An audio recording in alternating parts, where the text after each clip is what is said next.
8h36, Henri Guénaud, bonjour. Bonjour Jean-Jacques Bourdin. Là, Henri Guénaud, vous êtes revenu dans le giron de Nicolas Sarkozy. Je suis dans le giron de personne. Ah, j'étais sûr que vous alliez dire ça. Je suis sorti du giron de ma mère il y a longtemps. Voilà. Non, vous avez écrit le discours parisien de Nicolas Sarkozy, qui était bien différent d'ailleurs de tous les discours qu'il tient en meeting. Les discours appartiennent à ceux qui les prononcent. Oh oui, Henri Guénaud, j'ai une info qui est tombée il y a quelques minutes. Rien. Enfin si, sérieux. C'est très sérieux pour la France. C'est la Russie qui avertit la France. La France a 2 semaines pour livrer le Mistral. Sinon, nous allons demander des compensations financières. Est-ce que la France doit livrer le Vladivostok, ce premier bateau? Mais oui, la France a pris des engagements. Voilà, elle a signé des contrats. Bon, il est normal qu'elle livre. Si elle ne tient pas, si elle ne respecte pas sa parole sur ce marché, que vont en penser tous les autres? Que vaudra la parole de la France? Si vous voulez, ça ne va pas changer, soyons clairs, ça ne va pas changer le rapport de force militaire entre l'Ukraine et la Russie. Il s'agit du respect des engagements, du respect de la parole donnée. Et il est quand même bien normal que celui qui n'est pas livré demande des compensations financières qui vont coûter très très cher. Oui, ça va coûter très cher. Ça risque de coûter très cher. Très cher, mais c'est surtout, ça va surtout coûter très cher en termes de crédibilité de la parole de la France.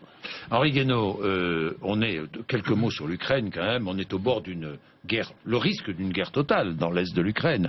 C'est déjà le cas, 5000 morts, près de 5000 morts depuis, il y a eu ce cessez-le-feu, mais enfin qui n'est absolument pas observé. Il y a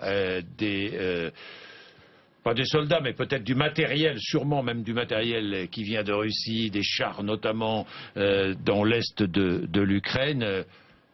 Qu'est-ce qu'on peut faire? Qu'est-ce qu'on peut faire? Aller voir M. Poutine, que François Hollande va rencontrer au G20 en Australie, et lui dire... Vous ne croyez pas que François Hollande, par exemple, aurait pu rencontrer M. Poutine depuis longtemps? Enfin, il faut refaire refaisons un tout petit peu, très rapidement cette histoire. Je me souviens que 3 ministres des Affaires étrangères européens sont allés à Kiev au moment des émeutes et des manifestations. Ils ont signé un accord avec le président en place, qui depuis est parti, et les représentants des manifestants. Ils ne sont même pas allés à Moscou. On a traité cette affaire comme si la Russie n'était pas concernée. Mais l'Ukraine, c'est russe. En partie. Non, c'est russe. Ça a été donné par Khrouchtchev à la fin d'une soirée bien arrosée. C'est artificiel. L'est de l'Ukraine, c'est russophone. C'est russe. D'ailleurs, la Russie, il faut s'en souvenir, la Russie, elle est née à Kiev. Donc, on ne peut pas traiter ce problème comme si on n'était pas à cheval entre 2 mondes, le monde européen et le monde russe. On ne peut pas négliger la Russie, et on est obligé de discuter avec la Russie. Enfin, toutes ces bonnes âmes, elles ne sont pas allées déclarer la guerre à la Chine quand il y a eu Tiananmen. Il faut regarder les choses en face. Le grave problème de cette affaire, c'est que la politique européenne, et parfois la politique américaine, se bâtit sur la table rase de la culture, de l'histoire, de la géographie. Ça n'est pas possible. On a essayé derrière, à la remorque des Américains. D'abord, est-ce que nous devrions sortir de l'OTAN, vous pensez? Non, je ne crois pas qu'il faille sortir de l'OTAN. On est dans un camp. On est dans un camp. Oui, mais alors, on peut être dans un camp et puis ne pas vouloir instrumentaliser cet outil, cette alliance, pour faire n'importe quoi. Je veux dire, ces Américains ne sont plus les seuls chefs de l'OTAN, les seuls responsables de l'OTAN. On a empêché Mme Merkel et M. Sarkozy, il y a quelques années, M. Bush, de faire entrer la Géorgie et l'Ukraine dans l'OTAN. Mais cette espèce de politique d'encerclement de la Russie ne peut mener qu'à des désastres. Voilà, il faut, encore une fois, vous comprenez, nous sommes sur un continent qui a pour voisin cet immense pays qui s'appelle la Russie. Il faut travailler avec la Russie, il faut discuter avec la Russie. Et quand les nouvelles autorités ukrainiennes ont décidé d'interdire l'usage du russe dans l'Est russophone, ils ont déclenché...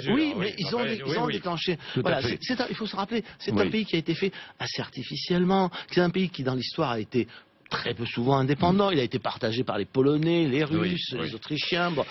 Donc voilà, il faut prendre ça en ayant toujours en tête que la politique, comme disait le général de Gaulle, se construit sur des réalités, que les réalités, elles sont culturelles, elles sont historiques, elles sont géographiques, et puis on paye aussi le Kosovo. Voilà. Henri Guénaud, l'actualité française, deux chiffres. Un chiffre d'abord, ce matin, la croissance. Je suis pas un admirateur de M. Poutine, c'est pas le sujet. Hein. Oui. La croissance pour le troisième trimestre, 0,3%. On est à 0,4 sur l'année, peut-être un petit peu plus. Parallèlement, l'Allemagne, la croissance de l'Allemagne sur le troisième trimestre est à 0,1. Surprise. Voilà que nous faisons mieux que les Allemands. Ça vous fait sourire, hein? Non, non, non, mais est-ce que vous sentez qu'il va y avoir un léger regain? Non, je sens rien du tout. Vous ne sentez rien du tout. Oui, d'abord, l'économie, c'est pas... Oui. Uniquement les chiffres de la croissance, oui. Bon, c'est pas je sens, oui. On se bat sur des chiffres qui sont absurdes. C'est chiffres de l'INSEE. Hein, mais ça fait rien. L'INSEE produit des chiffres, il faut seulement pas leur faire dire ce qu'ils peuvent pas dire. C'est-à-dire que la marge d'erreur, quand on mesure le PIB, elle est plus grande que 0,2, 0,3 ou 0,4%. On ne sait pas si c'est 0,1, si c'est 0,5. On n'en sait absolument rien. Ce qui est la seul message qu'on doit comprendre à travers ces chiffres, c'est que la croissance est étale. Qu'on est au bord de la dépression, que les Allemands ne s'en tirent pas mieux parce que les Allemands ne peuvent pas rester un îlot de prospérité au milieu du marasme européen. Si leurs voisins se portent mal durablement... Ils sont embarqués dans une forme de dérive. Ils y sont d'ailleurs aussi pour quelque chose. On se rend compte brusquement qu'ils n'ont pas assez investi dans leurs infrastructures publiques. Ils ont tellement fait pression sur les salaires et la demande intérieure qu'aujourd'hui les exigences, enfin les demandes d'augmentation salariale sont très fortes, ils sont obligés de vendre leurs produits, ils sont les premiers bénéficiaires de l'Europe et de l'euro. Bon, ils ont construit en partie leur stratégie pendant quelques années, un peu sur le dos des autres. Bon, maintenant, les autres se portent mal. De bâton? Oui, c'est l'économie, tout simplement. C'est que vous n'êtes pas seul au monde et que vous pouvez tirer votre épingle du jeu tout seul pendant un certain temps et puis un jour, vous ne pouvez plus. Voilà. Je pense que les Allemands devraient en prendre conscience parce que je sais bien qu'il y a le problème démographique allemande qui pèse très lourdement sur la politique allemande et sur sa politique économique en particulier. Mais on peut pas amener l'Europe dans la déflation et dans la dépression, la ruiner en pensant qu'on va construire la prospérité allemande sur la ruine des autres. Voilà. Je crois que tout le monde devra en être conscient pour changer vite le cap des politiques européennes avant qu'il ne soit trop tard et qu'arrive la dépression et la déflation. Oui, et puis la politique fiscale, les politiques européennes. Quand je vois que M. Juncker, ça vous choque que Jean-Claude Juncker soit aujourd'hui président content que vous m'en parliez. De la Commission européenne alors que le Luxembourg est un paradis fiscal? Mais ça vous choque ou pas? C'est le visage de l'Europe que nous sommes en train de faire. Il a été choisi par tout le monde. Votre parti a soutenu Jean-Claude Juncker. Oui, je vous rappelle ma position pendant ces élections européennes. Et je ne la regrette pas, et même de moins en moins. Il faut qu'on arrête de faire de la politique comme ça. Qui a dit aux Français? Nicolas Sarkozy que vous soutenez a choisi Jean-Claude Juncker. Non. Bah non, comment non? Ah bah non, pardon. Non. Non, il n'a pas soutenu Jean-Claude Juncker. Il n'a pas soutenu, il n'était pas dans la vie politique. Non, mais d'accord, il n'était pas dans la vie politique, mais quand M. Juncker était au pouvoir, est-ce qu'il a dit un mot sur le paradis fiscal luxembourgeois? Il en a dit beaucoup, oui. Bon, pas forcément. Moi, j'ai jamais entendu ça. Il en a dit beaucoup. Ben oui, parce que moi, je l'aurais plus fine. Ah bon, d'accord, parce que vous êtes plus proche de lui que moi, mais vous entendez mieux. On découvre brusquement une entreprise de pillage organisé. Pillage fiscal, pas illégal, mais totalement immoral de tous les partenaires européens du Luxembourg, et on met M. Juncker à la tête de la Commission européenne. C'est ça le visage de l'Europe, c'est ça l'Europe que nous voulons. Et quant aux élections, enfin, il faut qu'on arrête de faire de la politique comme ça. Il faut avoir le courage, il aurait fallu avoir le courage de dire aux Français quand même, quand vous votez pour les listes, pour nos listes, vous votez pour le programme du PPE et pour les candidats du PPE, donc pour M. Juncker. Voilà. Et je pense qu'il faut dire aucun d'entre vous ne l'a dit. Moi, je l'ai dit, pardon. Oui. Parce que j'étais un peu en dissidence, mais c'est quand même important, et même le reconnaître aujourd'hui, reconnaître que c'est une faute. Que mes compatriotes, les sympathisants, les électeurs. Alors doit-il rester à la tête de la Commission européenne, Jean-Claude Juncker? Non. Ou alors il doit démissionner, ou ça veut dire. Oui, ça me paraîtrait la moindre des décences. Ou alors c'est l'Europe que nous voulons, enfin nous, c'est l'Europe que veulent les européistes, c'est celle-ci, c'est celle qui a ce visage, c'est celle qui a cette morale. Voilà, à ce moment-là les choses sont claires. Oui. Il faut la combattre et il faut en finir avec ce système. Il faut changer. Voilà. Bien. Un peu de morale, vous savez, oui. c'est juste. Tiens, parlons-en. Voilà. Oui, mais justement, un peu de morale dans tout ça, et ça ferait pas Alors, la politique parlons-en. avec de la morale. Alors, tiens, parlons-en. Est-ce que vous croyez le président de la République lorsqu'il nous dit à la télévision les impôts n'augmenteront pas en 2015, en 2016 et non, mais le peut-être en président de 2017? la République a pris l'habitude de promettre tout et n'importe quoi. Le président de la République s'en moque. Le président de la République... Quoi, il s'en moque? Mais il s'en moque. Régis Debray avait une très jolie formule pour définir l'homme d'État. Dans un petit livre sur De Gaulle remarquable, il disait « L'homme d'État est celui qui veut les conséquences de ce qu'il veut. Oui. Hein, il ne veut pas les conséquences de ce qu'il veut, il veut rien. Et il s'en moque. Il a fait cette promesse comme il en aurait fait une autre, comme le chômage va baisser demain matin, comme la France va être première partout, on va résoudre la crise scolaire en donnant une tablette à chaque enfant. Enfin, tout ça est absurde. Vu la politique du chien crevé au fil de l'eau, parce qu'il n'y a pas d'autre mot, dans laquelle nous sommes engagés depuis 2 ans et demi, sans savoir où on va, sans que le président lui-même ne sache où il va. Tout dépendra des circonstances. Au fond, M. Eckert avait raison. Dans cette politique-là, il a raison, mais dans cette politique-là, sans dessein, sans ligne, sans cohérence, avec ce gouvernement, avec ce président de la République, ça dépendra des circonstances. Voilà. Et personne ne peut exclure, personne ne peut croire qu'à coup sûr, on ne va pas augmenter les impôts. Il y a déjà plein d'augmentations prévues, et tous les jours, on nous invente une nouvelle taxe. Aucun responsable politique ne peut dire il n'y aura pas d'augmentation d'impôts, Henri Guénaud. Aucun. Mais moi, je pense que les responsables politiques ne devraient pas s'engager sur ce genre de terrain. Néanmoins, la clé de tout ça sur les impôts, en matière d'impôts, c'est sur notre obsession des déficits budgétaires, notre obsession comptable. Je ne dis pas que c'est bien le déficit budgétaire. Je dis simplement que c'est la conséquence de tout ce qu'on fait par ailleurs. Bon, et si vous en faites une priorité par rapport à tout ce qui se fait par ailleurs, eh bien, évidemment, qu'est-ce qui vous reste dans quelle soit situation... réduire la dépense publique, soit augmenter les impôts. Dans quelle situation vous mettez la conjoncture est déprimée brusquement, il y a une crise. Comme les dépenses, ça met du temps, et qu'en plus, dans les crises, les dépenses augmentent. Elles augmentent parce qu'il y a plus de chômeurs, parce qu'il y a plus de gens à secourir. Eh bien, il vous reste les impôts. Si vous êtes obsédé par les déficits, vous augmentez les impôts. Et que croyez-vous qu'il arrive après? Les gens sont étranglés, les impôts rentrent moins et les déficits se creusent. Voilà, c'est cette espèce de cercle vicieux dans lequel on est entraîné. On peut dire en gros depuis très longtemps, depuis que Maastricht, mais aussi tout particulièrement depuis 2010, c'est-à-dire depuis que les grands pays développés ont fait un tête-à-queue dans la politique économique, après avoir soutenu l'économie au moment de la crise financière, se sont mis à vouloir tout resserrer, à être obsédé par le déficit qu'il fallait à tout prix, le plus vite possible, réduire. Et c'est la pire façon de s'y prendre, parce qu'elle ne fait que les creuser. Pas moi qui le dis. On pourrait dire Guénaud, il est complètement fou, mais le FMI, qui était très orthodoxe, a fini par dire la même chose. L'OCDE dit la même chose. La Banque Centrale Européenne dit la même chose. Voilà. Donc tant qu'on est dans cette logique... Mais c'est M. Juncker qui est au pouvoir. Tant qu'on est au bord de la Commission européenne, c'est-à-dire vous allez avoir une commission aussi désastreuse, va donner des leçons de politique économique aux États membres. Que M. Barroso. Pour vous aussi désastreux. Oui, c'est peut-être. Je me demande si c'est pas encore pire. Bon, d'accord, Henri Guénaud. Pensez-vous. Bon, mais non, mais c'est personnel. Mais vous avez le droit de dire ce que vous pensez. C'est ce que je pensez-vous. Alors, pensez-vous.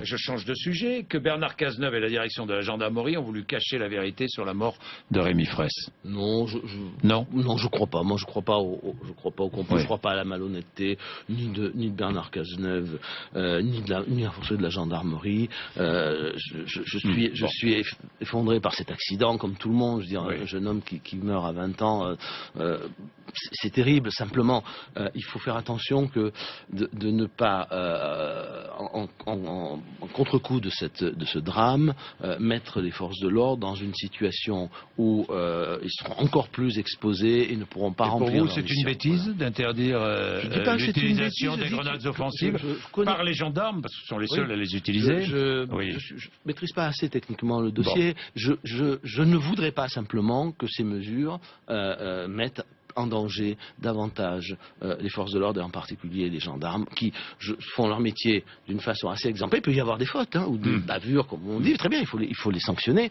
mais ils font un métier très difficile, ils le font très professionnellement, il y a très peu d'accidents. Maintenant quand la violence éclate, quand on jette des cocktails Molotov, des boulons, des pierres sur les policiers ou sur les gendarmes, eh bien les risques d'accident existe. Voilà, la manifestation violente génère le risque d'accident. Mais faisons de grâce, n'exposons pas non plus trop dangereusement nos forces de l'ordre. Déclaration de patrimoine. Vous étiez absolument contre cette transparence. Hein. Et je vois que 3 parlementaires UMP auraient des avoirs à l'étranger, peut-être pas tout à fait déclarés. Oui, alors allez-y. Moi, je l'ai dit, mais je reconnais de moins en moins mon pays, le climat qui y règne devient épouvantable. Bon. Épouvantable. Alors je n'ai jamais été contre la déclaration de patrimoine, j'ai été contre le fait de la rendre publique. Oui. Je suis contre, non pas le contrôle, mais contre la transparence qui oblige les gens à se déshabiller sur la place publique. Mais là, ça vous choque que 3 parlementaires soient montrés du doigt? Ah ben ça me choque qu'ils soient montrés du doigt. Tant qu'on ne sait absolument pas. Qu'on connaisse les noms? Oui, mais parce que qui sait exactement de quoi il s'agit? Qui? Non, mais qui? C'est la haute autorité pour la transparance de la vie publique. Mais qu'est-ce qu'elle a fait? D'abord, la transparence. Elle a transmis. Il y a 2 enquêtes préliminaires. Si on n'est pas la religion de la transparence, alors il faut aller jusqu'au bout. Il faut que tout le monde affiche tout. Il faut supprimer le secret de l'instruction. Il faut supprimer tous les secrets, toutes les discrétions, toutes les intimités. Voilà. Donc là, on a. Qu'est-ce qu'il y a? La haute autorité, pour des raisons que je ne suis pas en mesure d'évaluer, vous non plus, elle transmet au parquet de Paris trois dossiers. Bon. Apparemment, il n'est pas interdit de détenir un compte à l'étranger. Moi, j'ai rien. Il n'est pas interdit de le déclarer. Apparemment, ils sont tous régularisés. Pour reprocher peut-être à certains d'avoir dans le passé été négligents, etc. Pour l'instant, pour ce qu'on en sait, pour ce qui sort dans les journaux, tout ça est régularisé. Enfin, ça n'a pas été déclaré à la haute autorité. Moi, c'est ce que vous lisez, et c'est ce que dit l'enquête préliminaire, la raison pour laquelle l'enquête préliminaire a été ouverte. Alors moi, je n'ai pas étudié les dossiers. Apparemment, je prends le cas de M. Brochant, que je connais bien. Apparemment, c'est déclaré à la haute autorité. Vous savez, la haute autorité remonte très loin. Il a fait sa régularisation en 2011, avant que la loi actuelle soit ce cas-là, mais les 2 autres... Mais je sais pas, moi je leur fais confiance, mais je ne... Mais M. Brochant, que se passe-t-il? C'est quelqu'un qui a gagné énormément d'argent dans sa vie professionnelle. Énormément. Hein, il a dirigé un des plus grands groupes de communication du monde. Il a décidé à sa retraite de devenir maire de Cannes, où il a nettoyé l'écurie d'Augias. Il est insusceptible d'avoir de moindre centime de corruption, parce qu'il a beaucoup d'argent. C'est pas un crime. Il était payé quand il était dirigeant d'une grande société mondiale. Il était payé à l'étranger en partie. Ça a été déclaré. Il a payé des impôts dessus. Voilà. Donc on verra ce qu'il y a à dire sur cette affaire. Mais apparemment, il n'y a pas d'affaire avec le fisc. Il n'y a pas d'impôts non payés. Il n'y a pas de fraude fiscale. Bon, donc est-ce qu'on peut au moins par respect pour l'honneur des gens, ne pas déverser ces torrents de boue dès que quelqu'un se retrouve dans la presse? Ça me rappelle l'affaire Carrez. Vous l'avez reçu ici, Gilles Carrez, qui s'est parfaitement expliqué. C'était honteux. Je connais personne d'aussi honnête que M. Carrez. Il a une divergence avec le fisc. Est-ce qu'on n'a pas le droit d'avoir une divergence avec le fisc? Mais si, de même qu'on a une divergence on a le droit d'avoir une divergence avec la commission de transparence sur l'évaluation de ses actifs, de même qu'on a le droit d'avoir une divergence avec la justice. Voilà, c'est normal, c'est le propre d'une société libre. Voilà, j'ai entendu des torrents de boue, de supputations, de suspicions hier sur les 3 députés qui me font frémir quant à l'avenir de notre démocratie. Voilà. Bien, alors frémir, François Fillon, faire attention à la Jean-Pierre démagogie. Jouyet, Faire très vous avez soutenu, vous n'aimez pas François, vous ne vous aimez pas et François Fillon, on le sait. En tout cas, je ne suis pas le sujet. Non, je ne suis pas un ami de François Fillon. Bon, on se connaît depuis longtemps, mais c'est un ami politique. Mais je ne suis pas un supporter de François Fillon. Vous n'êtes pas un supporter, ça on le sait. On a eu des divergences. On le sait, mais vous l'avez soutenu dans l'affaire dite Jouyet-Fillon, vous l'avez soutenu. Il fait des propositions. Je ne vais pas revenir sur l'affaire. Qu'est-ce que vous pourriez dire très vite, parce que je voudrais parler de ces propositions. C'est tout simple. Ce qu'a fait M. Jouyet est inconcevable. Il doit démissionner, Jean-Pierre Jouyet. Je ne comprends pas qu'ils soient encore là. Enfin, c'est la politique du président de la République. On dit fait le dos rond. Enfin, elle se résume à une chose. Je me cramponne. C'est lui qui l'a dit pendant l'émission de l'autre jour. Je me cramponne. Vous pensez que le président de la République était au courant de tout ça? Je me cramponne. C'est assez difficile de penser que le secrétaire général de l'Élysée fait tout ça alors qu'il a le bureau à côté sans en référer au président de la République. C'est quoi? C'est de la manipulation selon vous? Écoutez, appelez ça comment voulez-vous. En tout cas, quel soupçon cela fait-il naître? Sinon, un soupçon de manipulation, voire de machination. Parce que François Fillon n'aurait pas pu dire du mal de Nicolas Sarkozy Mais je veux pas le savoir. Oui. C'est quand même une conversation privée. On en revient toujours à la transparence. C'est fait pour rester privé, puisque personne ne saura jamais ce qui s'y est dit. Donc celui qui met cette conversation sur la table, sans pouvoir apporter évidemment la moindre preuve, il est coupable. Hein, c'est moralement scandaleux. Bon, ce qui s'est passé, donc ça jette un doute en plus avec des journalistes qui sont toujours fourrés à l'Élysée, qui sont toujours fourrés au ministère de la Justice, toujours avec les juges, les juges du pôle financier, et qui sortent des PV entiers dans mais ça a toujours été ça depuis des années, vous savez bien. La connivence, vous connaissez. Non, mais ça c'est une connivence quand même qui organisée, l'affaire judiciaire. Bon, ça jette un soupçon. Alors j'ai un dernier mot. Ça jette un soupçon. J'ai un dernier mot, deux derniers mots d'ailleurs. L'UMP, je vois que Nathalie Kosciusko-Morizet dit fin rapide de l'UMP dès le mois de janvier si Nicolas Sarkozy est élu. Oui, enfin, rapidement, janvier, février, je sais pas. Avant les... Voilà, quant aux propositions de M. Donc janvier, février, plus d'UMP. Il y aura autre chose. Oui, ça j'imagine. Oui, c'est l'engagement de Nicolas Sarkozy. Voilà. Janvier, février. Et dernière chose, sur les propositions de François Fillon en matière d'immigration, il souhaite l'instauration de quotas par nationalité. Vous êtes d'accord ou pas? Moi, je ne suis pas contre l'idée qu'il y ait des quotas. On avait proposé ce qu'on appelle l'immigration choisie. Maintenant, il faut faire attention que cette sorte de quotas ne se transforme pas en société des quotas. C'est-à-dire que notre droit, nos statistiques, notre façon de vivre soit pas organisée autour des quotas. Voilà, il faut distinguer le problème des flux d'entrée et puis tout le reste. Si on fait des statistiques ethniques, si on mesure l'évolution à l'entrée, à l'entrée il faut maîtriser. Donc qu'on essaye de trouver l'immigration choisie, c'était un bon terme. Je crois que tout le monde a le droit de choisir. Bon. Mais si vous essayez de relier ça à l'importance plus ou moins grande de telle ou telle communauté, à mesurer des quotas ethniques, etc. Je dis attention, moi je ne veux pas vivre dans une société communautariste. Je ne veux pas vivre dans une société de discrimination positive ou négative. Je ne veux pas vivre dans une société où on va regarder les gens et leur donner des droits en fonction de leurs origines. Voilà. Merci Henri Guénaud, 8h57.